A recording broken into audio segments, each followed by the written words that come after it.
कुरैशी साहब, ये जो जहांगीर तरीन ग्रुप है ये फिर से फाल होने की कोशिश कर रहा है, ये हो सकेगा? आपको क्या लगता है? बनाना जा रहे हैं तहरीके इंसाफ नजरियाती। खुदा का खौफ करो। तहरीके इंसाफ की बुनियाद रखी इमरान खान ने, बिकता है उसका नजरिया, कशिश है उसकी शख्सियत की, वोट बैंक है इमरान खान का। जिसने तहरीके इंसाफ के साथ खड़ा होना है और वोट देना है वो इनके साथ क्यों जाएगा? कुरैशी साहब, ये जो जहांगीर तरीन ग्रुप है ये फिर से फाल होने की कोशिश कर रहा है, ये हो सकेगा? आपको क्या लगता है? मुझे आप हिसाब तो जानती हैं, ज़रा हिसाब लगाइए। 0 जमा 0 का क्या हिस्सा आगे आएगा? बताइए ना। उसूली तौर पे तो 0 ही आएगा ना। 0 ही आएगा, लेकिन कहने वाले कह देंगे शायद ये 1 आएगा, 2 आएगा, कुछ भी। आजकल कुछ भी चल रहा है, 0 ही आएगा ना। 0 आएगा। देखिए क्या कह रहे हैं। बनाना जा रहे हैं तहरीके इंसाफ नजरियाती। खुदा का खौफ करो। तहरीके इंसाफ की बुनियाद रखी इमरान खान ने, बिकता है उसका नजरिया, कशिश है उसकी शख्सियत की, वोट बैंक है इमरान खान का। अरे जिसने तहरीक इंसाफ के साथ खड़ा होना है और वोट देना है वो इनके साथ क्यों जाएगा? वो इमरान खान के साथ खड़ा होगा। ये तो वैसे है ना जैसे कि पीपल्स पार्टी के ज़माने में बहुत सी कोशिशें की गई, मुख्तलिफ पार्टीज बनाई गई। जो पीपल्स पार्टी से लोग जुदा हुए थे उनने बनाई। क्या हाल हुआ उसका? क्या हाल हुआ? आपने देखा कि वो जिन्होंने भुट्टो के नाम पे वोट देना था उन्होंने भुट्टो की बेटी को वोट दिया, ठीक है ना, भुट्टो को वोट दिया।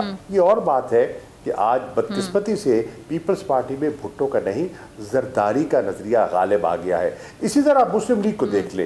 जो मुस्लिम लीग तो बहुत सी थी और आज तो भुट्टो साहब की बरसी भी है। कुरैशी साहब, मुस्लिम लीग के साथ आपने भुट्टो साहब का जिक्र किया, बरसी भी है, तभी तो यकीन जाने वो और 1973 का आइन उन्होंने तोहफा दिया। अगर उनकी सबसे बेहतरीन चीज देखी जाए तो उस आइन के साथ अब क्या हो रहा है?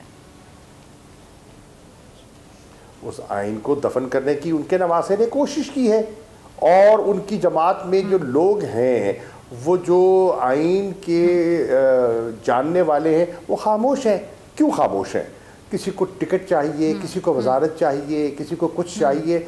अपने ज़ाती मफादात की खातिर वो पाकिस्तान के आइन को जो एक इनका तुर्रा इम्तियाज था उसको दफन करने पे तुले हुए हैं। खुदा के लिए खुशामद की भी हद होती है। कीजिए खुशामद, सियासत में खुशामद का को भी सहारा लेना पड़ता है, लेकिन एक हद होती है। और ये तो हदें पार कर गए कि आप जो दो ही तो कारनामे थे, एक एटमी प्रोग्राम और एक 73 का आइन।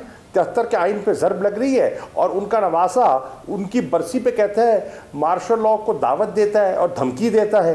दूसरा, एटमी असासों पे इसाक डार गुफ्तगू करते हैं सेनेट पे फ्लोर पे, और वजीर खारजा जो भुट्टो का नवासा है वो एक लफ्ज़ नहीं बोलता, सहमा हुआ होता है। क्यों? अगर आपको ये वीडियो पसंद आई तो सब्सक्राइब करें और बेल आइकन पर क्लिक करें। तो नजर आ रहा है सामने लिखा हुआ है जुल्म मिटने के लिए 2 चीजों से मिटेगा भाई। एक, अदल की कुर्सी पे जो लोग बैठते हैं ना वो अदल के हिसाब से फैसले करने लगे। दूसरा, कौम निकल खड़ी उस जुल्म के खिलाफ, तो जुल्म खत्म हो जाएगा। या इन दोनों में से कोई एक चीज हो जाए या दोनों हो जाए। अगर 420 का मुकदमा था उस वक्त अदलिया में जो लोग बैठे हुए केस देख रहे थे वो पूछते ना यार चीट हुआ कौन है। जब उनको दिखता कोई चीट नहीं हुआ केस खत्म कर देते। तो जालिम जुल्म कर ही नहीं पाता। 9 जजेस ने नोट बिफोर किया मेरे केस को यार, 1.5 साल चला। शख्सी जमानत का केस, सेम केस इस्लामाबाद में कर दिया। एक ही इल्जाम पे 2 केस हो नहीं सकते भाई। मतलब 60 दिन का वक्त होता है। 102 दिन के बाद मैं जीत गया, केस बरी हो गया। 102 दिन के बाद अपील फाइल की, एक्सेप्ट कर ली। नहीं करते ना एक्सेप्ट, खत्म हो जाता ना जुल्म यार। भरी अदालत में मुझे बरी कर दिया, फिर पता नहीं क्या हुआ 2.5 घंटे बाद का नोट बिफोर। मैं नहीं सुनता ये केस, खड़े रहते अपने फैसले पे, मिट जाता जुल्म। अल्लाह ताला ने बिठाया इस इन कुर्सियों पे इनको यार, ये अल्लाह ताला की तरफ से फैसले करने हैं। तो या तो ये फैसले आएंगे जुल्म मिट जाएगा, या कौम खड़ी हो जाएगी जुल्म के खिलाफ।